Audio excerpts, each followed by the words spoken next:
കുട്ടിയാണെങ്കിലും അവനൊരു ചീത്ത സ്വഭാവമുണ്ട്. കാണുന്നവർക്കൊക്കെ കല്ലെറിയുന്ന സ്വഭാവം.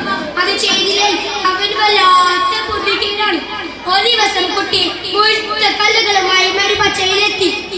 അവിടെ നിറയെ പഴങ്ങൾ കുറച്ചു നിന്നിരുന്നു. ഹായ് കുട്ടിയുടെ കൈ തരിച്ചു. അവൻ വേഗം പനയിലേക്ക് കല്ലുകൾ എറിയാൻ തുടങ്ങി.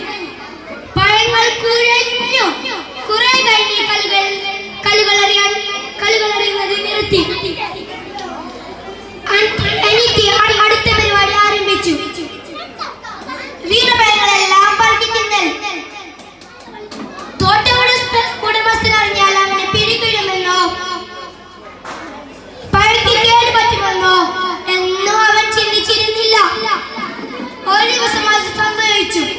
അവരെ കാത്തിരുന്ന് തോട്ട ഉടമസ്ഥൻ പിടികൂടി. എന്നിട്ട് മുത്തുനബിയുടെ മുമ്പിൽ ഹാജരാക്കി. അവൻ വല്ലാത്ത പരിപാടിയോടെയാണ് നബിയെ നേരിട്ടത്. അദ്ദേഹം കോപിക്കുമോ ശകാരിക്കുമോ എന്ന് അവൻ നിന്നിച്ചു. ഞങ്ങളുടെ നബിയാണെങ്കിൽ ആവട്ടെ